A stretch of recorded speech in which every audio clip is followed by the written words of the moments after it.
We're here at the In the Loop podcast, sponsored by Prolytics.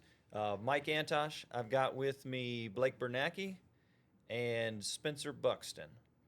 And so we've done a handful of these podcasts. All of them have been technical or business related, and they tell stories about our business, how we got to where we are, some of the industry topics that we're facing. But today we're going to take a little bit of a different turn. We're going to talk about sports, and not in the sense of like actual analyst, what's going on with the NFL picks or rosters or things of that nature, but how sports have affected our relationships and our careers, our behavior in our careers, office life, things like that. Because it's a theme that's come up quite a bit in recent interaction on our team, and I think there's some good subject matter there. So, Spencer, I invited you to participate in this. This is your first This is my podcast debut. podcast debut. Okay, Very excited. Excellent. Mostly because I don't know what half of our interaction is sports related. At least 80% of the things that we talk about relate back in one way or another to sports. When we're talking about work, we're sometimes talking in sports analogies instead of what's actually going on. So yeah, I think those are the best conversations. I just had a work conversation about utility players in baseball. Yeah, so. I came in on that. You guys were talking about. I saw you wanted in on that conversation. I did. Well, real because bad. You were talking about Mauricio Dubon was playing all over the field. He almost played catcher a few nights ago actually, because I think it was Yonder got hit on the hand and Dubon ran over to the dugout like, "Put me in, coach." But yeah, Marwin Gonzalez, 2017, one of the best utility players Astros have ever seen. So yeah. Yeah, I went all the way back to an '80s reference of a guy named Jose Oquendo that played for the St. Louis Cardinals. Okay. But anyway, we're going to dive back into that.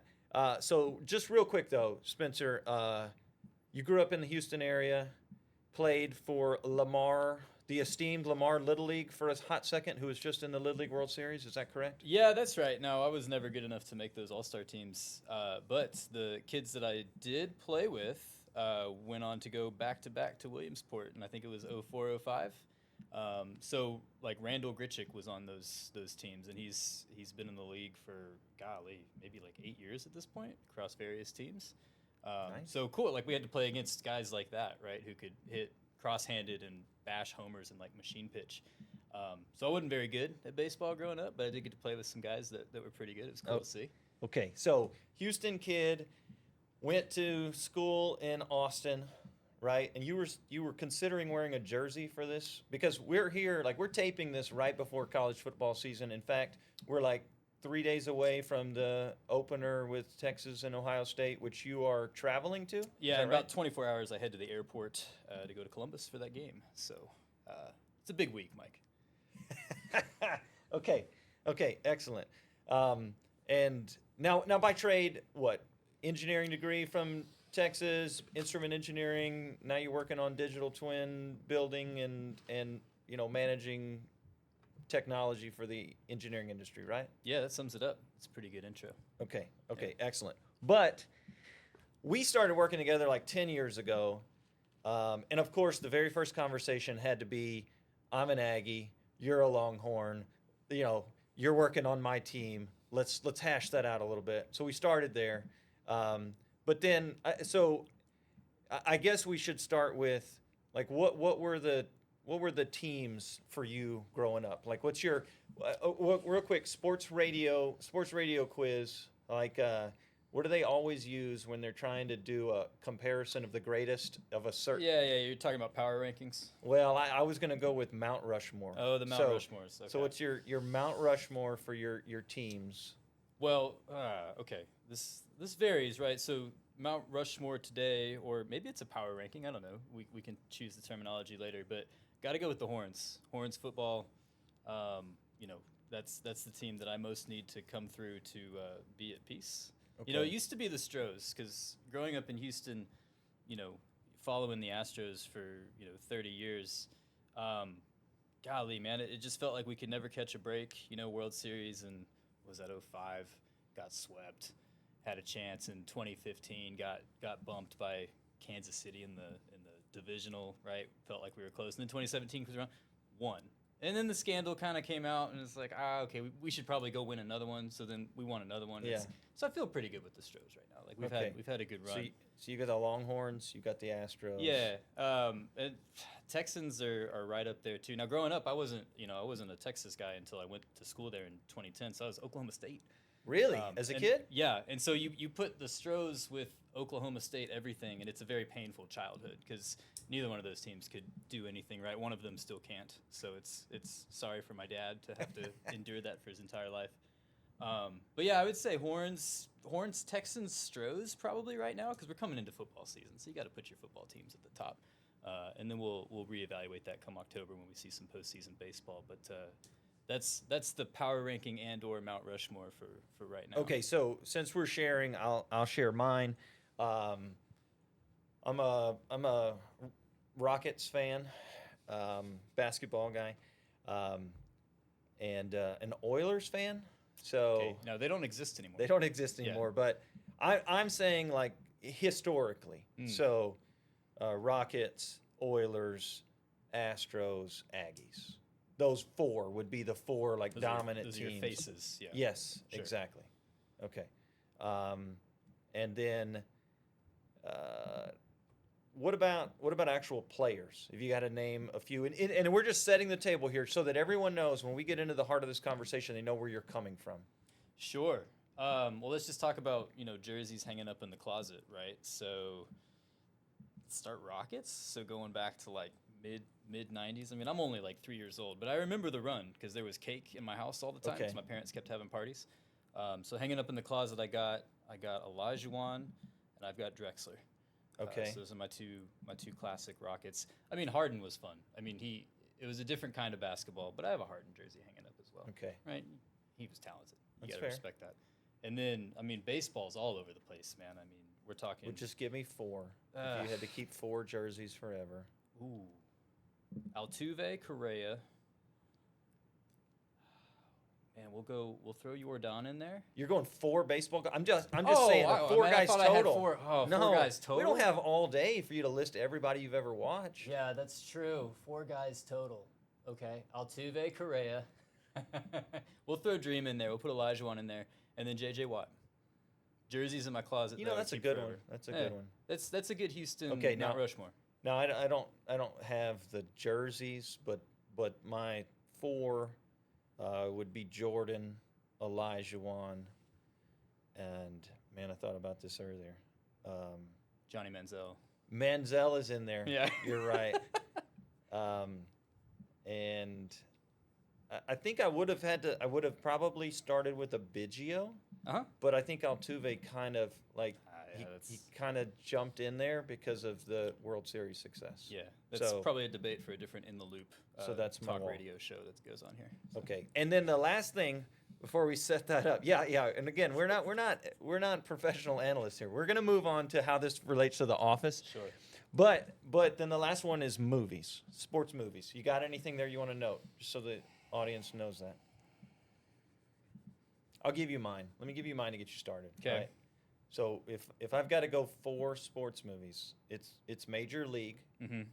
It's an enjoyable watch. Then you got to get serious, right? Hoosiers. I'm going to learn some fundamentals. I'm going to get emotional with Rudy. I Okay. mean, motivation. Really get motivated. And then I'm going to go lighthearted with Little Giants. Little Giants is good. So if I'm keeping 4 sports movies, that's what I've got. Oof. Yeah, man. Nostalgia plays a big part here too. Like, what did you watch as a kid growing up? Remember the Titans was a big one for me and all That's my friends, fair. right? I mean, That's we did fair. a warm-up dance before your. For me, it was track practice. It's not the same, but Okay. still fun to do. Rookie of the Year, I think, came out when I was a Oh kid. man, So, Henry yeah, man, Rowan Gardner. just frozen Oh, rope wow. from left center field. Like that was a That's good one. I excellent. watched that one all the time. Oh man, I'd have to think on the other two to put the faces on the mountain, but I would certainly start with those two. Okay. Nostalgia hits. Now Blake, you're not as much into the baseball football world, but you're a movie guy. So you got any sports movies you want to throw in here? Ford versus Ferrari. Is a good Okay. Did you ever go see F1, by the way? I saw it in Singapore when I lived in No. Singapore. The movie that just came out. We're in a Oh. movie. We're in a Yeah, movie I don't section. know what here. you're talking about. Sorry. Oh, Yes, I saw that movie. okay. It was good. It was good. Not Okay. as good as Ford versus Ferrari though. Okay. That was a better movie. Probably throw in Talladega Nights. Oh man. Talladega Nights for the, Yeah, so for the that's probably fun gotta be side. on of it? your- Yeah, you got to throw in Talladega Nights. If you ain't first, you're last. Yeah, it's a good one. A lot of life lessons in that movie. You need a good motorcycle movie. I don't know. Well, if you're gonna go that route, then you would say like Any Given Sunday, which you probably don't know what that is. See, you get the blank stares. There's that a I'm football giving you. movie called Any Yeah. Given Sunday. No, there's another one. It's all motorcycle related. Okay. Yeah. Okay. All right. So we set the table there. Spencer, Longhorn fan, a little history. Also, though, a little bit. I mean, runner by trade. Like, if you had to say what you did most as an athlete. Yeah, I mean, like I said, tried baseball. Was terrible at it. Played golf for a little bit. I was pretty good as a kid, but then it's just so frustrating. You can't do that every day. So, Okay. yeah, then found my way into running. Did that for a while. Still do, just not competitive. But that's the athletic back of the baseball card, I guess. Nice. Okay. All right. So the premise of this discussion was we've been talking about a lot of technical stuff, but I think there's a lot of parallels in building relationships and also like working on projects and stuff like that where these sports concepts come in. So, but I wanted to ask, like, what is it about sports? So, like, why are you a sports nut? Number of reasons, I guess. How to best put this into words? I don't know. I'm passionate about it. I'm trying to think of why that is, because it represents something that matters to me. So Houston sports represent the city that I live in, right? And it's cool to see your city go out and do good things, beat other cities, right? School, same thing. Longhorns go out, beat your Aggies. That feels good. I'm passionate about that. Okay. You know, underdog stories are fun, right? Seeing your team go in, not really expecting anything good, and they surprise you. It makes you feel pretty good. I don't know. I think it's just an emotional thing if you feel a connection to a team. That's just fun. I think also it's fairly neutral in this world of everything's like one side or the other, right? Like it's sports in general, like you can bring it up, you can talk about it. It doesn't have to be somebody's right or wrong. It's what happened. It's current too. You know, I was thinking about it as I was sitting there alone one night. It's like 10:30. I'm watching a game. I'm like, why am I doing this?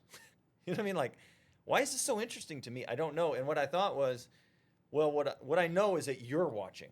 Mm-hmm. We're not on the phone. We're not talking about it, but you're actually sitting there watching whatever it was. Let's say it's the Super Bowl, or right? Let's say it's March Madness or something. I'm like, okay, well, my friends are watching. We're not talking about it, but we're watching. So I know that I want to see something so that I can talk about it. I'm actually experiencing as a group individually. Yeah. Kind of oddly. And it's happening at the moment. Like I can't watch, if I'm watching a game that I've taped, I will, but it's definitely not the preferred, right? I mean, I'm assuming you kind of do the same thing. You're trying to catch it in the moment. Yeah, Is that right? I'll pretty much only watch something live unless I'm off the grid. You know, like my dad will watch everything on record just to skip commercials and stuff like that. But I mean, to your point, you watch it live and you do feel a weird connection with people that aren't necessarily on your couch with you. And that could be felt the next morning when you go to the office and you can, like we were just talking about, utility baseball players, right? Something we saw the other night. Yeah, it gives you a sense of connection with other people who share that interest. And it's pretty harmless. Like, I could go after, get real fired up and passionate about, you know, how the Cowboys haven't had as much postseason success as the Texans since we became an NFL team. And I could yell at my Cowboys friends about that, but it's harmless. Nobody's getting hurt from that. It's not changing anything about your life. So, it's a good dumping ground for some of that passionate energy where, you know, like you said, some of those other dividing lines are, I don't know, they're not as neutral, carry more weight, and it's just better to, you know, have cool, calm, collected conversations in those spaces and save the passion and getting fired up with, you know, doing that with sports. Yeah, it's a big business, but it's kind of just floats away, right? You play the game. The winner wins. They move on. The loser goes away. They go try to get better, but ultimately, it's still a game, and Yeah. it's not that harmful. Like, so if I come in to pick on you because maybe we have shared interest in some areas, we have opposing interest in others. I can come in and do that in the morning, and we can laugh about it for 10 minutes, and then we move on, and you're not really offended because, what is it? It's your team. You just chose to buy that jersey or, It's true. Yeah. root for that team. So it's pretty harmless.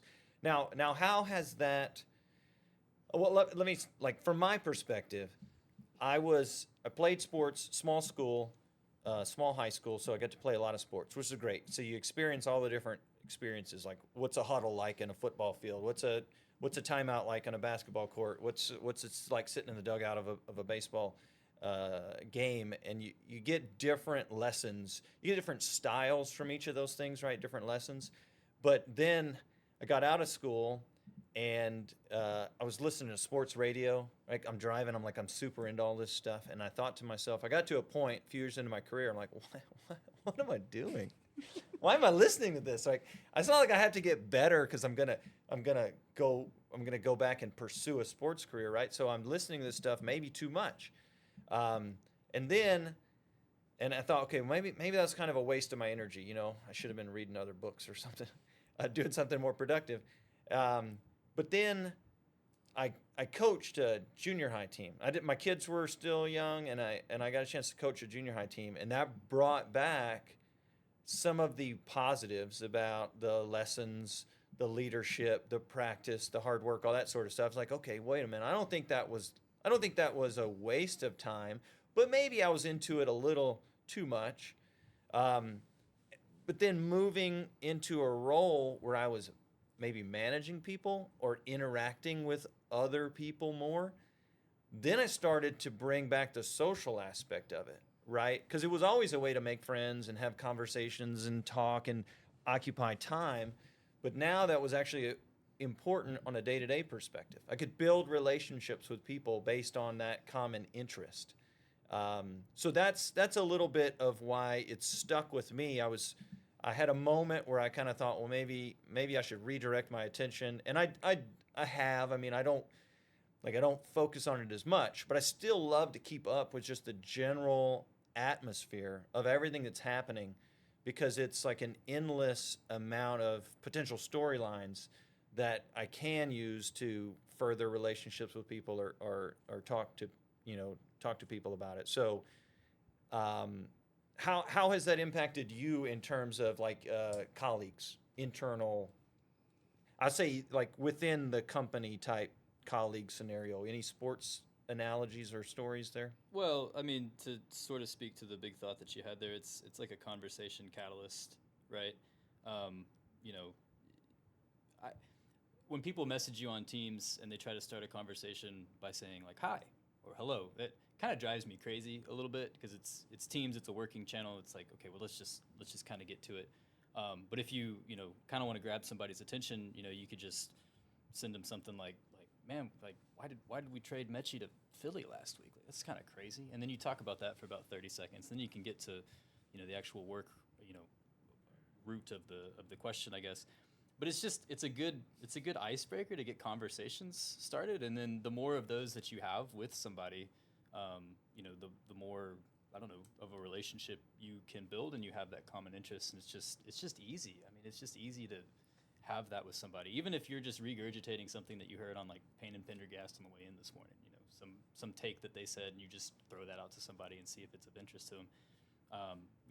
Having a conversation with somebody is great, but it's not always easy to do if you can't find common ground. So sports kind of gives you that common ground.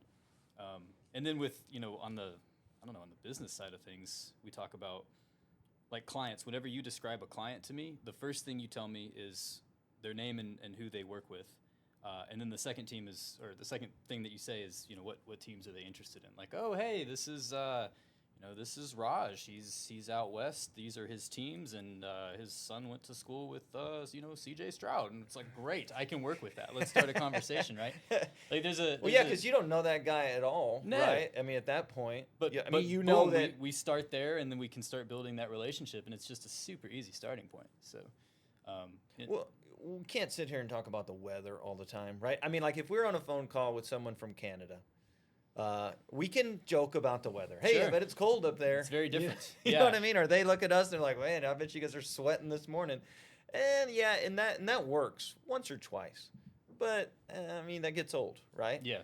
And you're certainly not going to open a work meeting and have a political discussion, right? Probably I mean, not. I mean, I mean, it's not unheard of, but it's certainly dangerous territory, It right? is, yeah. But I mean, what we got a team member from Philly, right? So I mean, it's great. I mean, you got Cowboys fans, you got Eagles fans, you know, Astros, Phillies. I mean, that always breaks the ice, or has the potential to break the ice. I mean, when we started working together, it was originally just an Aggie Longhorn thing.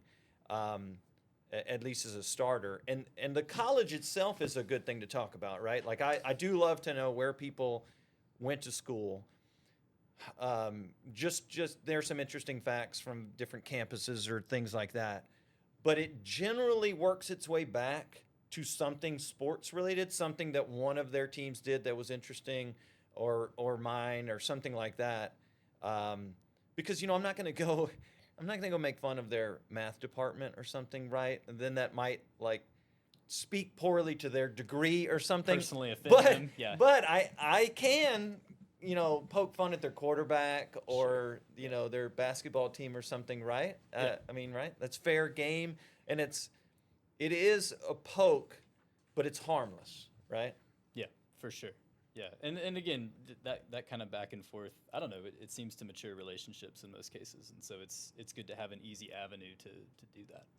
Yeah. Now, for me particularly, so the first kind of way that came up was in hiring people and looking for some type of sports theme that either helped me understand them as a person or helped me relate to them. Yeah. Like we've got a team member here, Ashley, who I'll never forget. Her resume said she was a softball player and an umpire, and I was like, whoa, an umpire. Like if you're calling balls and strikes for teenagers, you can take the heat.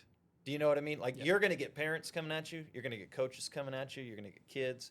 So I always remember that, and I thought, I bet she can handle it, right? And then. We've got it could be that, you had someone who was a fairly high level athlete. I mean, you knew this was going to come up, Spencer, but I mean, you ran several marathons, including the Boston Marathon, right? And so anytime I find Muhammad from one of our clients is like, he's a runner, like you got to meet Spencer. Bring him this over. dude's a runner, right? Yeah. Like, Yeah. and I think, there's some. I didn't come armed with any statistics, but college athletes do well in terms of going out into the workforce, into positions of leadership and communications and areas like that. So certainly looking for those themes. You ran the Boston Marathon. Yeah. What does it take to run the Boston? Don't you have to qualify for that? Yeah, you do. You got to be stubborn too to run marathons. So it speaks to some of my personality How traits. long did you have to train for that? I don't know. Year? 2 years? It was 2 years. Wait, did you before I ran. run in high school or Yeah, or I did. college? Yeah, high school, and then went to college and didn't want to run competitively anymore because that gets really terrible. So you have to qualify for that, right? Yeah, so you run a You marathon. can't just you pay get your a, $39 and you do get a it. time $39. Can't Not just like pay the your the 5K. the run the we Weimar might do. 5K. Yeah. Yeah. Yeah, you run a marathon, you get the time you need, and then you sign up for Boston. You go up there and run it. Now, did you do that individually or is there team? Well, you run by yourself. Yeah. Well, yeah, but don't they have individually. teams? I had at Texas. There was a Texas running club that I got involved with. So yeah, there was a bunch of college kids. Okay, that so you would run together. trained with a group of people, Yeah, kind of. You had kind of. friends Yeah, or we had something. it was like a community of people. We'd all meet up, and then everybody runs different speeds and all that stuff. But it was a good like way to keep everybody accountable, true to your goals. Right, you get to see your friends, you go for a run, you come back, talk with your friends, go back to class. So. Ballpark pace you got to keep to qualify for that? 5.5? No. At the time, it was like I don't know, 6.5, 6:45. Now it's I don't know, faster is than that now. fast? 6.5 over 26 miles. It was it's a lot faster than I I can can run today. walk a mile in like, I don't know, 30 minutes. Like, how Yeah. fast Now- is that? Now, all of these times that we've been working together, you haven't heard me drag him into this conversation. Oh, I'm sure I Yeah, have. Okay. He does it frequently. Now, he's not telling the full story because Spencer's not the only Buxton that participated in that marathon. Wait. My mom still does it. She does it every year. She's done like Oh, nice. 20 of them. I don't know. So did you run it Wow. with your mom? No, I did not. They stagger you on the start, but no. I was a little bit faster than her, so got to start before. But the and finish same- Before. You had years where you did it Same together. thing. Maybe. Nah, No, I mean, maybe not. yeah. Now, did your sister run it too? She also ran it. Yeah. Well, you got like a whole Yeah, league it's kind of a lineage. Buxtons Yeah. that ran this marathon. Yeah. Like all at the same, not the same year. Not the Multiple same year, years? but everybody's like ticked the box. Now, and- where did you qualify at? Because don't you have to qualify? Yeah, for I the qualified in Boston? Austin, which is Okay, you qualify. That's a harder race. It's a right? harder 'Cause race, I It's think. hilly, right? Yeah, it's I know a very- lot of people it's qualify hilly in and- Houston. and you're saying that's not legit because it's flat. I don't know if it's legit or not, but I know a lot of people do because it's all flat. You got to play and the they can- game, man. They can go run it faster. go run right? where you can get a good time, and then use that time. But no, I qualified in Austin, which is not a smart move, but it worked out. So What other sports you play? You play any other sports? like today, No, just back then. I don't know. No. You're a sports guy, into sports. You never played. Like I tried just- basketball for a while, and I had a good jump shot, but I realized I was like, I'm 5'8", and I'm always gonna be 5'8". This isn't gonna work out for me long term, so kind of stopped doing that. So I said earlier he's traveling to go with his buddies to Yeah, watch yeah, his yeah, Ohio just State to Texas see the game, which is also happens to be a group that's going to do a fantasy football league. So one of the things that he's got on his calendar this weekend is he's doing a grown-up punt, pass, and kick competition to Yeah. determine draft order for this league. So what that means is you have to kick and throw a football really far, and none of us can do that. But you got to think about it. Like your back is currently hurt from doing some activities. I appreciate you giving my personal information now. But thank you. Yes. My back's always hurt.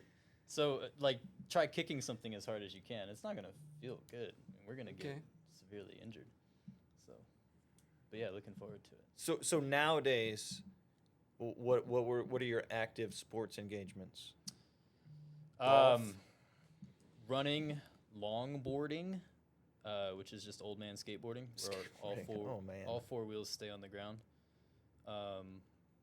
And then slacklining, which is like tightrope walking. Really? Kind of moves around. Yeah, Is it's that a good. sport? It's I don't know. Red Bull has No. some This is stuff. not the Ocho. It's definitely It would not be a on- it would be on the sport. Ocho. Yeah, It would be. okay. It would be.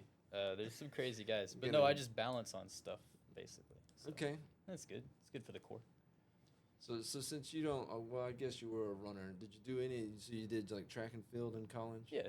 Well, no, in high school, but yeah, In high track school, and field, cross okay. country as well, Cross country. which is more of a team sport. I would That's say, more than of track. team. Yeah. Then, okay.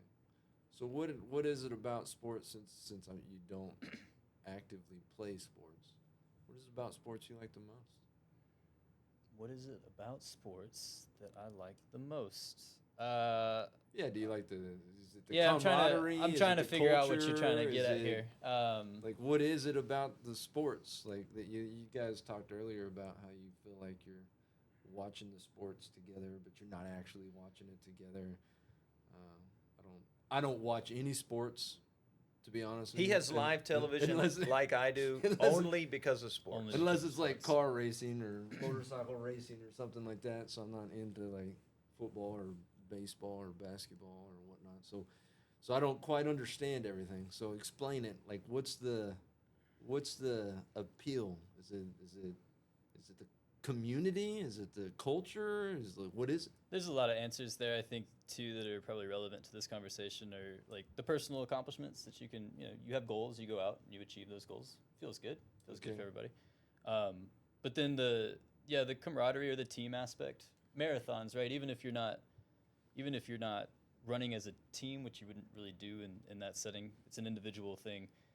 But if you've trained with people, like you want them to be successful, and Yeah, you'll help. okay. So like mile 20 in Houston this year, I had a buddy much faster than me was running up ahead of me, and I had people following me around on the course. And I stopped at mile 20 to ask how he was doing because they had just seen him, right? So I got a report on my buddy who was way up there. I can't help him, but I Yeah. want to know.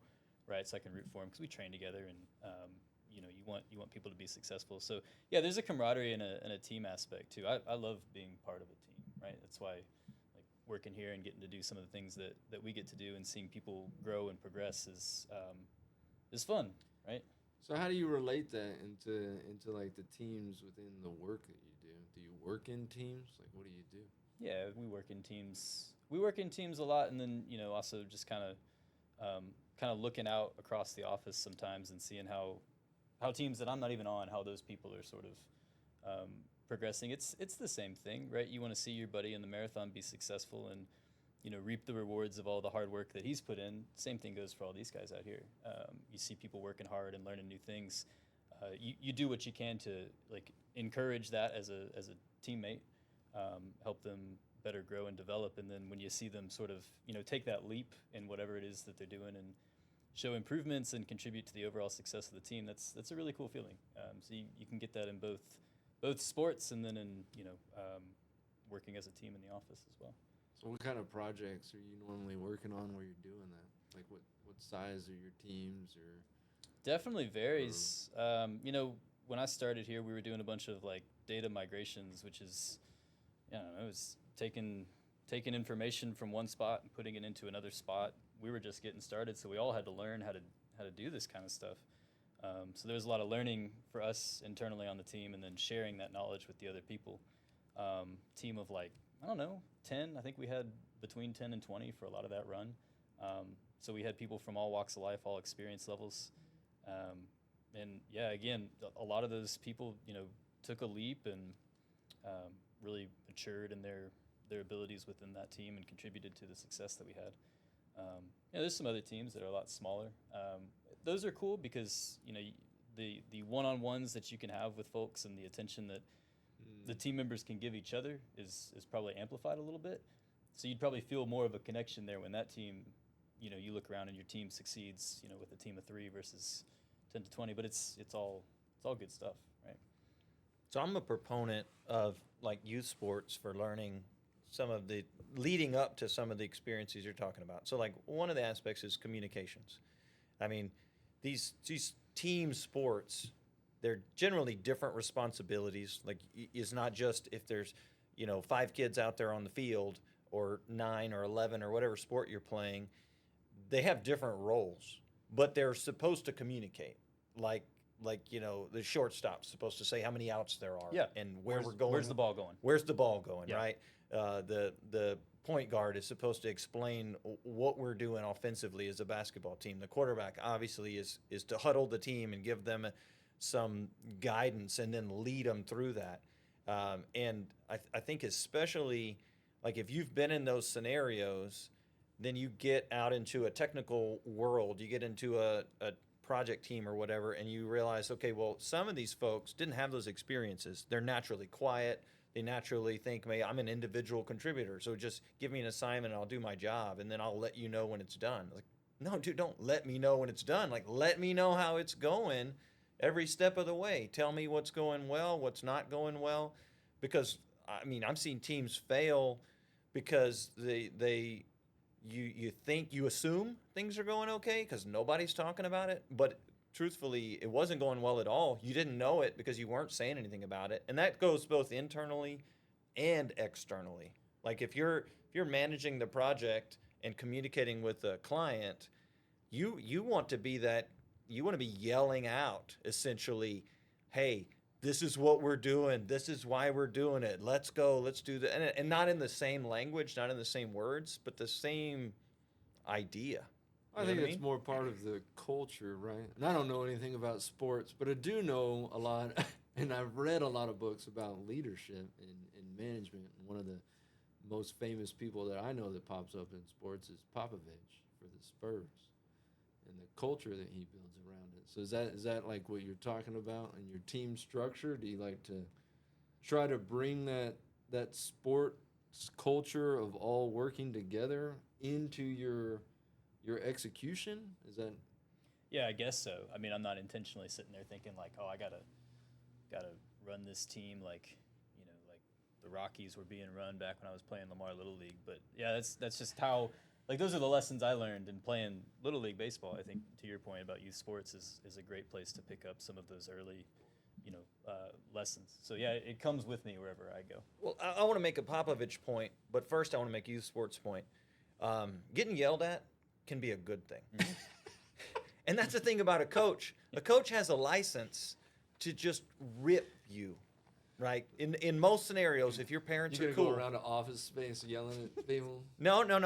What I'm saying is, What are you what I'm saying is, like Ashley, I was interested in having her on our team because I figured if she had to be corrected, it wouldn't be the first time it's ever happened because she had already been in the meat grinder of being on an island out there in a softball field, and so she's been yelled at. I don't want to yell at her anymore, but I might need to call her over and say, "Hey, we're not doing so great. Let's fix that," right? And some people, if you've never been corrected, like you can't even take that, right? That's an insult. But not to a sports kid, not to a kid who's, like Toby talks about his dad yelling at him in the garage, right?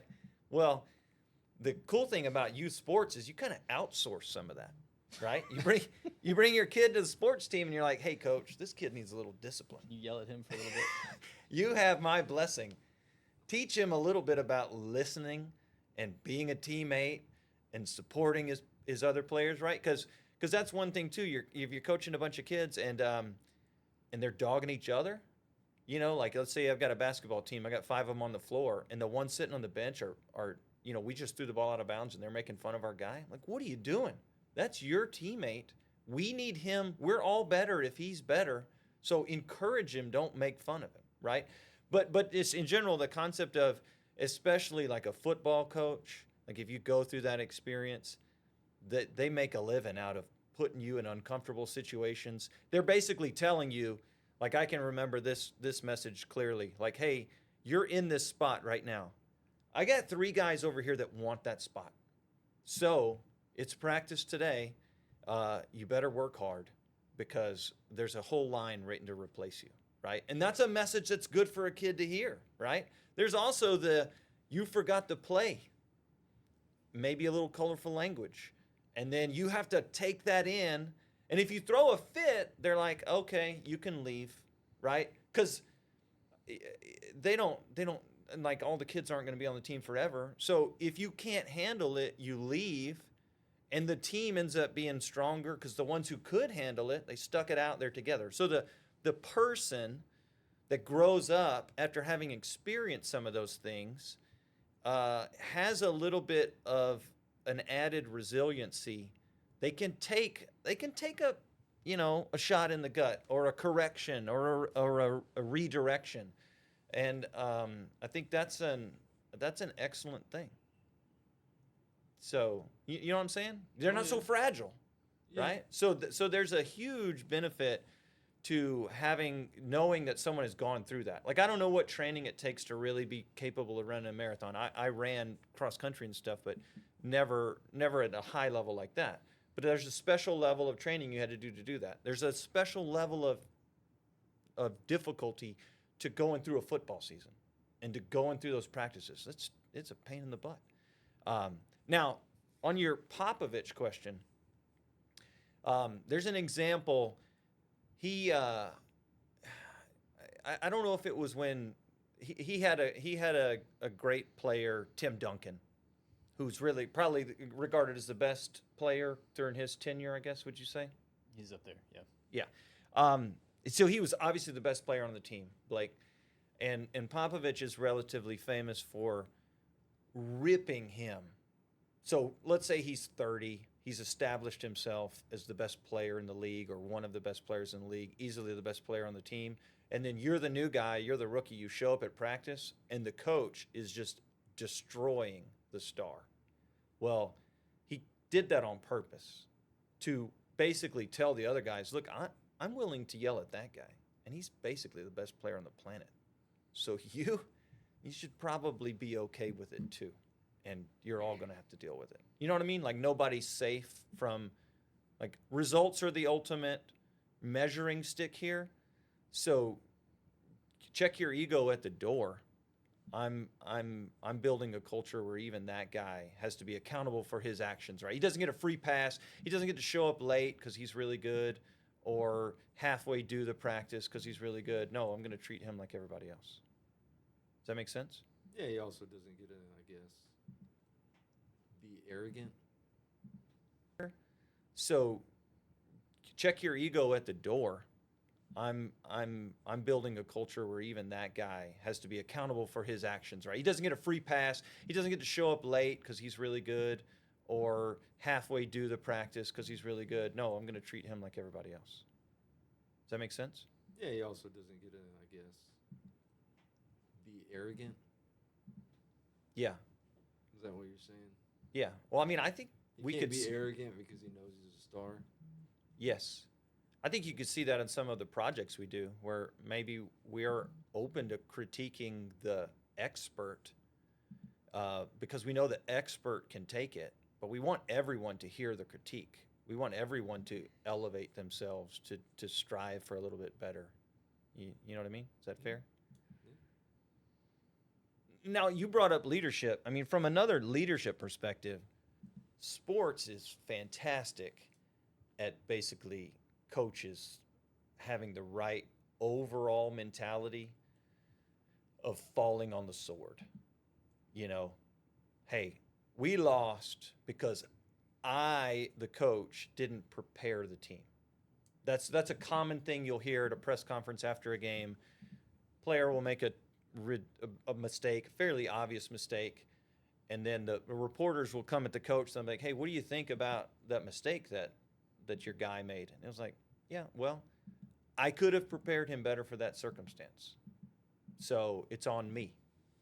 And then conversely, giving the credit, right? So the same coach will go to the same press conference a week later when everything goes right, and instead of saying, "Hey, check it out, I prepared everybody perfectly and we won," he won't do that.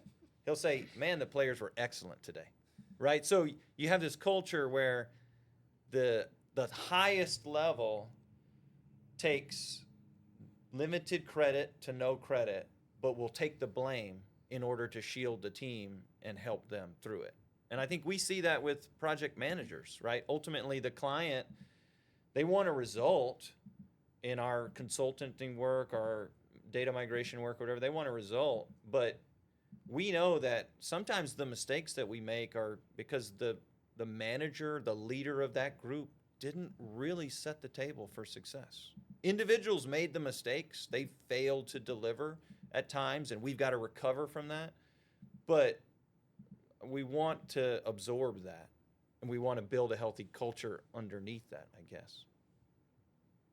Yeah, I would agree with that. Yeah, it's. I mean, we try to do that across, a lot of our teams, right? And that like protection, if you want to call it that, from the coach or project manager, if we're talking about the work that we do, is it fosters a good environment for team members being able to take a little bit of risk here and there, which can be a good thing for their growth, for us learning new ways of doing things. But if you feel like somebody's kind of got your back, you can go out there and try some new plays, so to speak. And that's been pretty good over the years for us as far as growth of our people and us trying out new technologies and new ways of doing things. So it's that bit of that culture approach is critical, I think, for us being successful in what we do. Yeah, I think that's fair. There's an element of freedom you want to give because you're like, okay, look, I know that you're good, but as a company, we need to continue to be better and better and better. So I'm going to shield you a bit. I'm going to give you a little bit of freedom to try to take that risk to do something even better. And if it goes sideways, I'll be there to help you through it. I'm not going to throw you under the bus. Right. And you see that a lot with sports scenarios where you're going to let that kid hit when maybe they haven't shown that they're successful, but you know that for the team, eventually, if the team's going to be really good, that person's going to have to regain their confidence. They're going to have to realize their potential. So you let them suffer through a little bit, and then hope that they do hit that breaking point where they're now confident and they're ready to contribute. Because otherwise, you're going to go forward like exactly as you are. You know you have talent that you're trying to develop, but how do you take enough risk to let that develop? You know what I mean? And let them take that shot. I think that's good. I think your mic fell down, man. Or you Did- knocked it down with did your I knock hands it or down? Something. I don't really know, but it's Okay. low now. Well, as long as you can still hear me. I don't know. Can you move it up? Can you Yeah, move let's, it up? let's move it up. I mean, I'm Could- sure we can hear you fine, but I mean, ideally. I don't know how it got so low. Yeah, I hope we didn't lose all that. That was some good stuff. now, I want to, before we get off of that, because I had a few notes here about like culture, communication, and leadership. But Blake, there's one that you like, and I've seen it in sports, and it's Lamar Jackson particularly. I've seen him wear a shirt to a press conference. It just says, "Nobody cares. Work harder." And I do love that. I mean, that applies. I have a right? 5x8 flag in my office at my house that says that on my wall.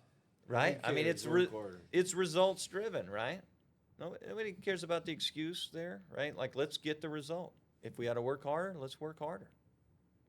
Yeah, I don't, like I said, I don't know that much about sports, like from the technical perspective, but I think the big thing to take from the sports is the culture that you want to bring into your office settings or your project settings or whatever your work is from day to day. And so what you try to do there is you bring that culture is hey, we're all on the same team, and we win as a team and we lose as a team.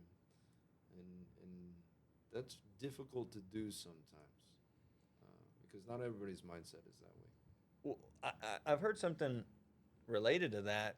Some people would say like, "Oh, well, our company is a family," but I heard a pretty interesting perspective on that. It's like, well, no, you really want it to be more like a sports team, Yeah. right? The best player needs to play. We all need to find a way to contribute. But if you're not contributing and you're not helping, then it might not be the right team for you. Then you're off of Right, the team. but right, that doesn't quite work from the family perspective because you're gonna try to bring that family member along almost no matter what, which is good. You want to take care of those people, but does that work in the business setting? And I think that That's the question. the sports team analogy is a better fit than a family. I think it's a way better fit than a family. Yeah, you're all. The culture is you win or you lose as a team. But like you said, if you're not helping the team win, whatever your role might be, if you're not helping the team win, then you shouldn't be a part of that team. You can't fire your family. Yeah, okay, But you can fire. that's your the hard team. part of that little discussion I left out. Yeah, you can't do that. Okay, well, I want to ask a question. You said, Blake, the sports culture, like the lessons you may learn from that, the things we just talked about, you want to bring those into the company. Where or into your organization or your whatever you're working on. Where else? What's another good area of life where you would take some of those same lessons? Because I think what we're kind of finding is that the scenarios and situations from sports, they might be the best like reference point. I guess, I mean, you could leadership books, I guess. Well, I'm going to let you go and then I have an idea. So go ahead. Sorry, I always have an I'm idea gonna when ask a question that I already have an answer. Yeah, for. yeah. I know. Yeah. You go that's ahead. I'm great. going to ask you where else. Let's say not sports. Where else?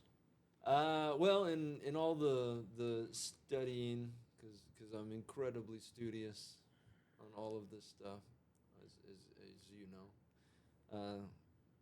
The biggest two that I've read about the most is actually sports, in actually the teams, but in reading about leadership and management and all that stuff, they talk about the culture and how important the culture is and what that's like. The other place that is well known for that is the military. Yeah. That's And where the I was military gonna always comes in about specific teams and the team culture within the military, and And a big part of that is when you're in that team culture, you have to kind of work as one unit. That's the way the military sees it, right? So everybody has to have one unit and work more like is on the same page, same brain wave, if you will. But that's hard to do too, because a lot of that, all of the culture and everything, I mean, you can boil it all down to trust, right?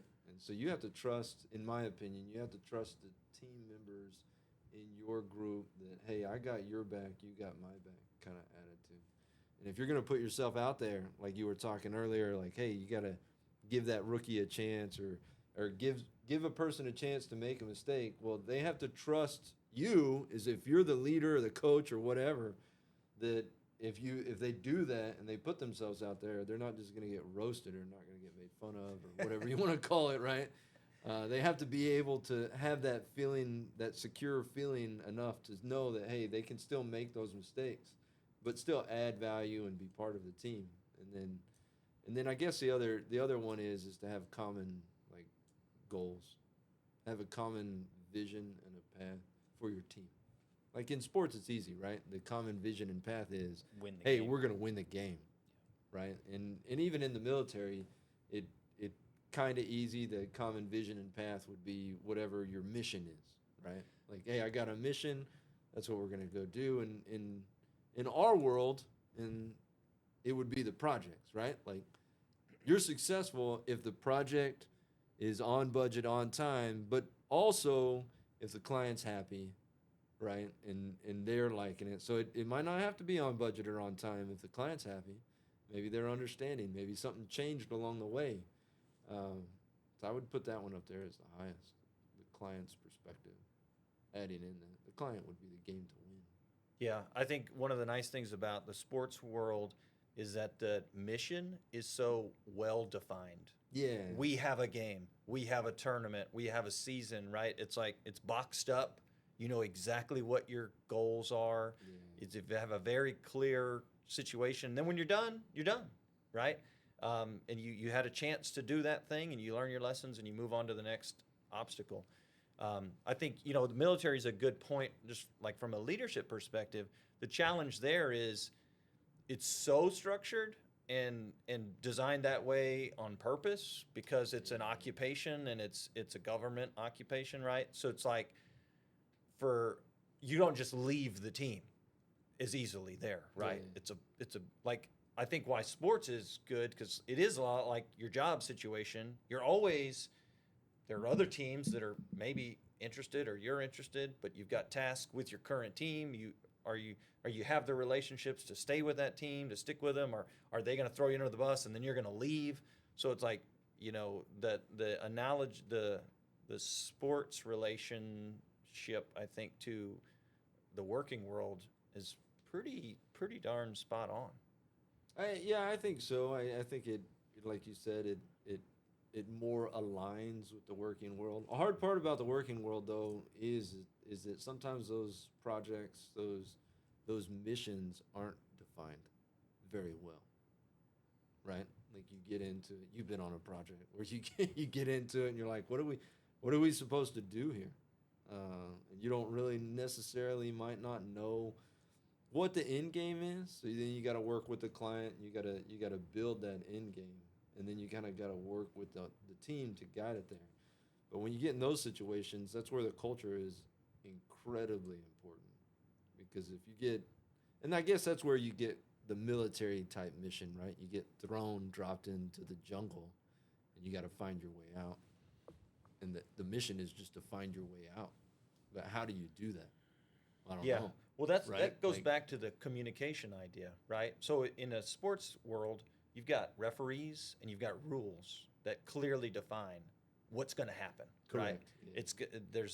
But when you're in a business environment, you some of those are negotiable, and there's not someone in the middle to mediate all of that. There's the person who's the client of the project, and there's someone doing the task, and you have to communicate well enough to where everyone likes the idea. They like the boundary. 100%. You set the boundaries. You set the rules almost project after project to Yeah. establish hey, this is what we're going to try to accomplish. This is our scope. These are our bounds. This is how well it's going. And you don't just get saved by the referee who's like, oh, that was an out of bounds question. You don't have to answer that. If you don't have the culture and the trust within that team, that can get very difficult. That's where you get into that finger pointing nonsense. Well, they didn't pull their weight over here. This person didn't give me this information, right? And so that's why the project went off the rails. Well, no, we're supposed to work as a team. You're supposed to be communicating. If you have a problem, you should be saying, I have a problem, so everybody knows, right? Yeah. Yeah. And you should be constantly re-communicating those expectations throughout. So, for example, if I'm playing basketball, we may be running a certain type of defense. Every time we come down the court, we'll actually relay that to the team. And some of them are thinking, we know, dude, we've been doing that for an hour. Like, yeah, I know, but we're still playing man-to-man defense. I just want you to know. And you still got that guy. And I got this guy. And you, like, over-communicate. And I think that's especially where engineers don't want to do that.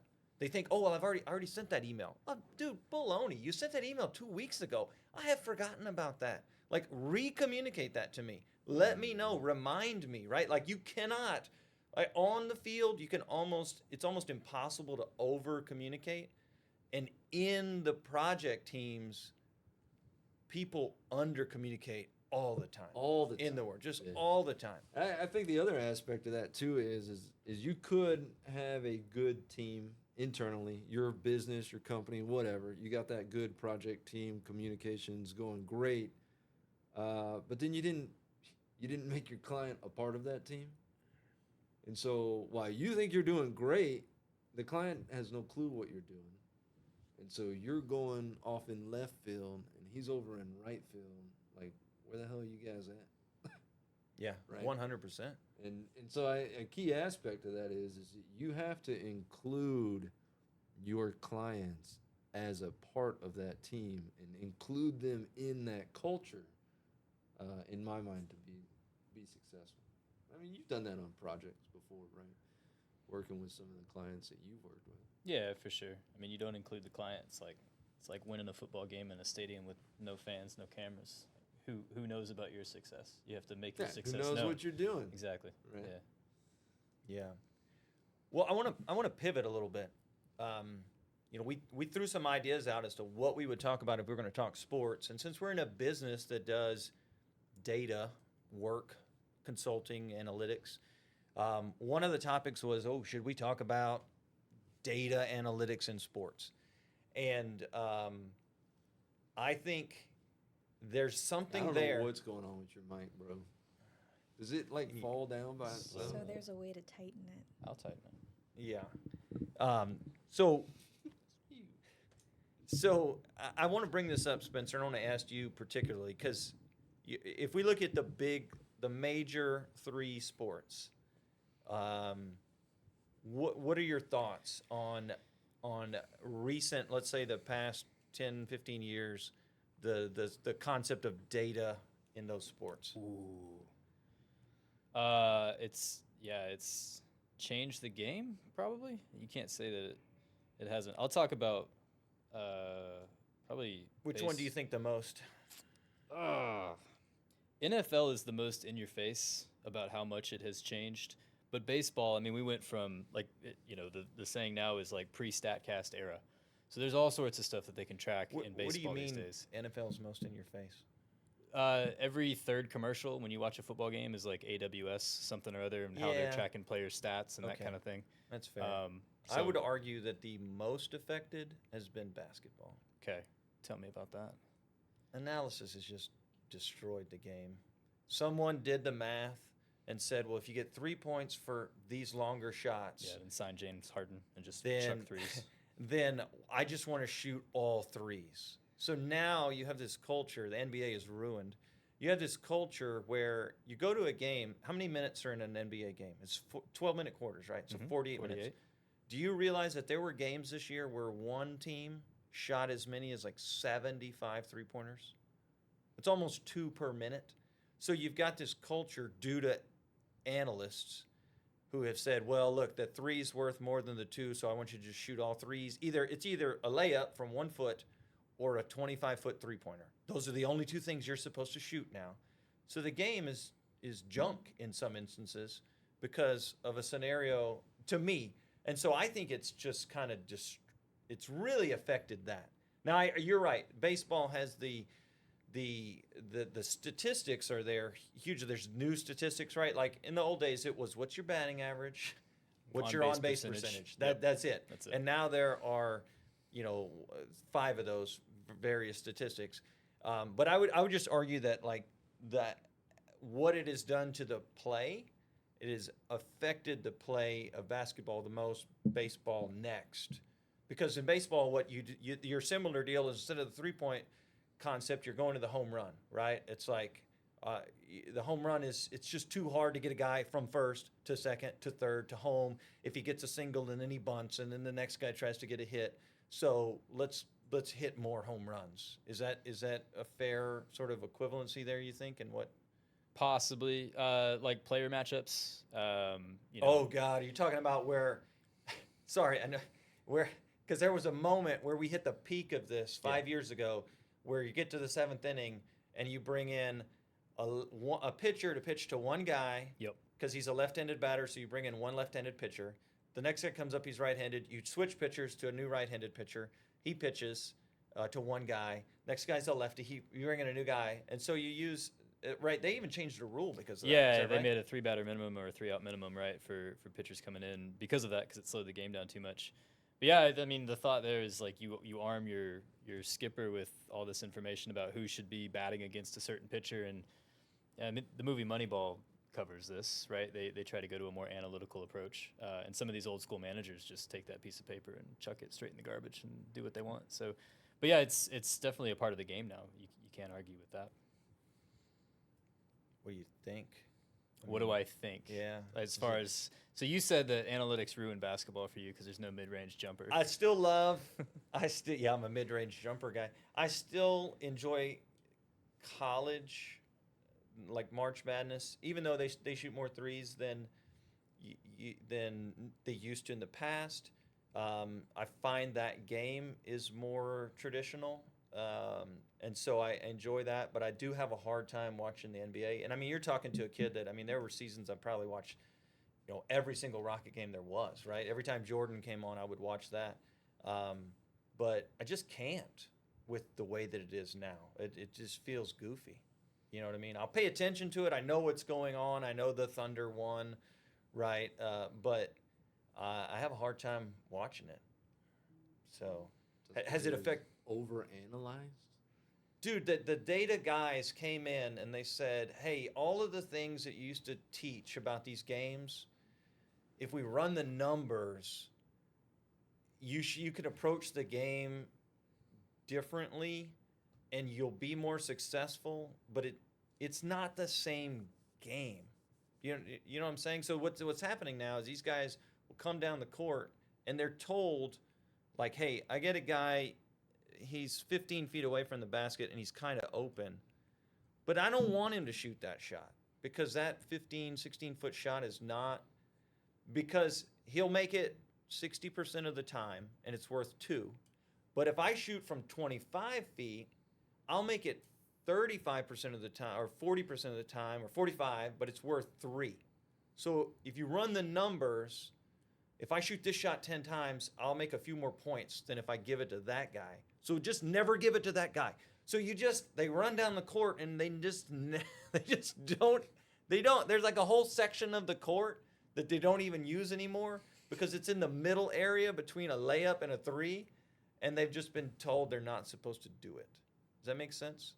But I grew up in the era of Jordan and Karl Malone and these guys. They made a living off of that shot, and it was fun to watch. It was like the game was more like what you would expect from your gym teacher, like what your gym teacher would explain.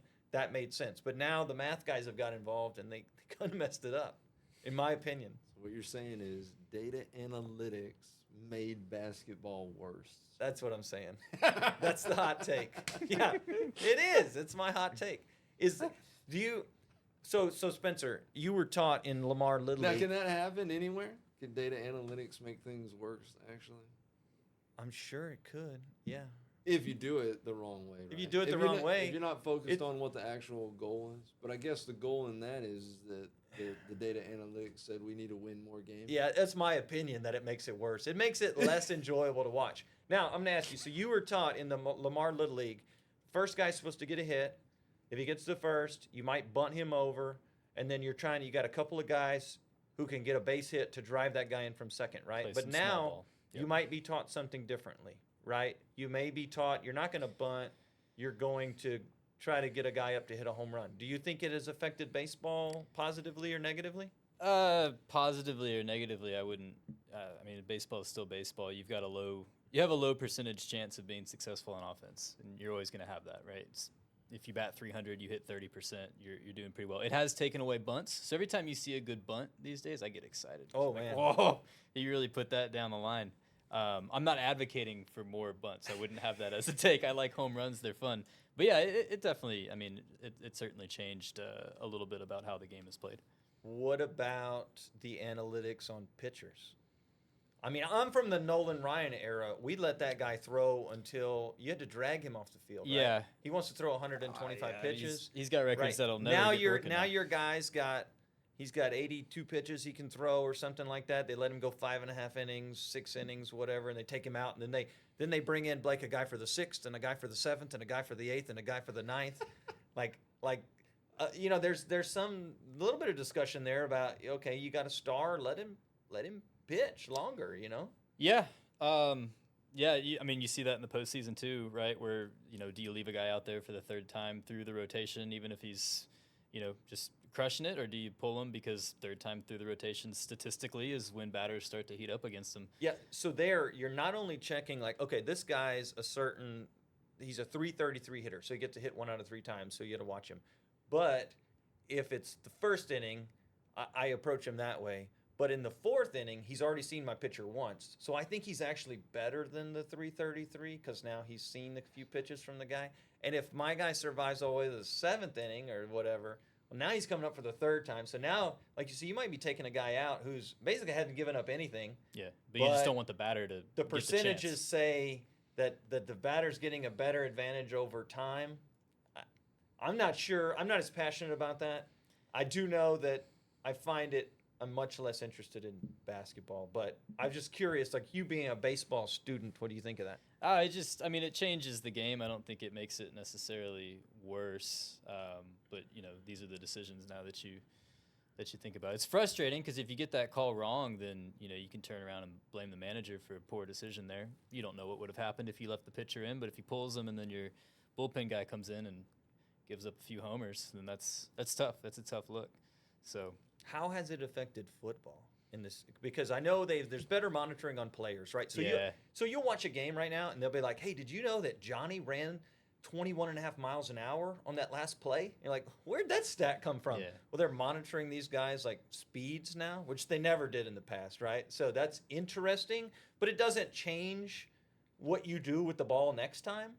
And I'm trying to figure out, like from a football perspective, I don't know that it really has been changing the experience other than adding more data, but I'm not sure that it has changed the way that coaches coach a whole lot. Has Well, I would say that it's gotten a little bit more offense friendly. Going for it on 4th down is now. Oh, that's we do the that. We do that one. all the time. Like in Madden, growing up, you're not going for it on 4th down, man. You're punting. You don't want them getting the ball at the 40. Coaches do it all the time now because the numbers say Okay. that you should. Going for 2 in certain situations now. I mean, Now, that was. in that instance, does it make the game more exciting? Though? Oh yeah, it does. I love Okay, It so kind of in that- improved football. So in everybody that likes instance, everybody improved likes football. everybody Yeah. likes offense. Yeah, and then a lot of the stuff too Ruined is around basketball. Yeah. like player safety too. Like if you got a sensor in your helmet and it tells the sideline that you just got your bell rang. That's good, right? That's good. So some of the stuff that the NFL is doing is How much around are they player doing safety there? is- Like, what are those sensors? I don't know that part that well. I'm not gonna sit here and I mean, I know give they have case doctors studies. on the sideline now, and they're more prone to study you, but I'm not aware of what technology's in the helmet, but I think there is some technology in that helmet, like to gauge the stress of collisions and stuff like that. Is that Yeah, I right? think so. I mean, I know that they've got gear too, like in practice and stuff, just to monitor, like, I don't know, just general activity levels, and you can kind of root out maybe some fatigue indicators there. I'm going into a zone where I might start making stuff up here, but they've That's come a long fine. way with It's a data. podcast. You can do that. And it's made the game so, like, we play fantasy football, right? We have a league in the office that we need to reactivate. That like, has kind of ruined tomorrow. football a little bit. it has. It's a different way, not the on-field experience. I'll explain it in a moment. No, You I finish know your point. I know where you're going. But you know, if you are a fantasy football fan and the NFL, you know, does all this stuff with AWS and all of this other, you know, data that they're offering you, it makes you a more informed fan. And so you wouldn't care about that if you're just watching a Sunday afternoon game between two teams. You just want to see your team win. But if you're watching fantasy and you've got all these other like data points and metrics around how your players are performing, then you're more informed, and the next week you can make better decisions based on, you know, how they're playing. Now, that's a totally different sport, which I think is what you're about to go into. Why are we rooting for individual players versus a team? But 'cause it is more fun. At that point, it's just entertainment, really. I mean, there's gambling involved, but it's just entertainment. But why I say it's kind of ruined it a little bit is back when the Oilers were in town and I was rooting for the Oilers, there was only one thing to do, and that was to hope we win the game. I know. 17-16, 42-0, it doesn't really matter. We need to win the game. But now you're watching your team, like let's say you're a Texans fan, but then your receiver is on Arizona. Yep. So you kind of hope you want the Texans to win, But if he but scores a touchdown, you'd prefer that guy scores a couple of touchdowns. So Yeah. now you're playing this weird little game where you're like, I sure hope my guy gets a catch or two or a touchdown. But now he did, and we're down 14. Now I hope the Texans come back. But hey, still throw him the ball. Right. I sure don't want him to fumble. I'd like his other guy to fumble because my opponent has that guy. So you're watching this game for these weird little scenarios. I was actually, like, you guys sucked me back into fantasy football last year, but I was out of it for a good 5 to 10 years, and I liked it. I liked It's- being out of it. yeah. I just want to watch the game for the game. I understand. There's always a relief when we get through the fantasy season and into the playoffs. Oh, then you can actually just And you- watch the sport? It's what we always say. Oh, I can just watch football today. So yeah, but you know, it's all like you said. It's for entertainment. So it's a lot of fun. Okay. Well, earlier, Spencer. So we're gonna kind of wrap this up. But the theme for me has been that both the lessons learned from sporting experiences, they have been helpful in terms of interacting with people, dealing with adversity, working through practices and preparation and stuff like that. That and I think I don't think it gets quite enough appreciation. Like, especially, for example, like you've got a youngster about to turn 2. I mean, get him into as much as possible because those scenarios are going to help him develop as a person. So I think there's a lot to be said there, and that's a kind of more in the leadership and communication perspective. But I think on the social perspective, we all want common interests with the people that we interact with. That could be movies, it could be history, it could be a lot of things. But for me, there's been a theme of sports is so easy because there's always something new, right? The U.S. Open tennis tournament's going on right now. That's something to pay attention to, right? Golf just finished its season. Football's just getting ready to get started. You're getting ready to travel. There are bonds being built from conversations, from common interest that I have found to be extremely helpful. And they break the ice. They allow you to. Well, one story before we go. When he's doing it again. I didn't say we were done. I said we were working on it. But one story related to Spencer, because when I left to help start Prolitics, you were still at our former employer. And I had left knowing, hey, that's a smart person. I think we want them on our team. What did we use? So there was a couple of years there where we were getting Prolitics started and you weren't here. what did I use to stay in communication with you? Oh yeah, Mike would send me a text every couple months for like sign of life, and it was always something about football or Astros or something like that. That was how we stayed in touch. It was to stay in touch, to make sure you didn't forget. And that conversation would generally go to a little bit more about how you're doing, or, you know, how's work or what's going on. But it was selfishly, I'll be honest with you, it was also a way. It was fun for me because I love those conversations. Like, I mean, dude, if Texas loses to Ohio State this weekend, I'll probably send you a note and ask you about it. And if you win, you'll probably send me one and you know, poke, you know, brag a little bit.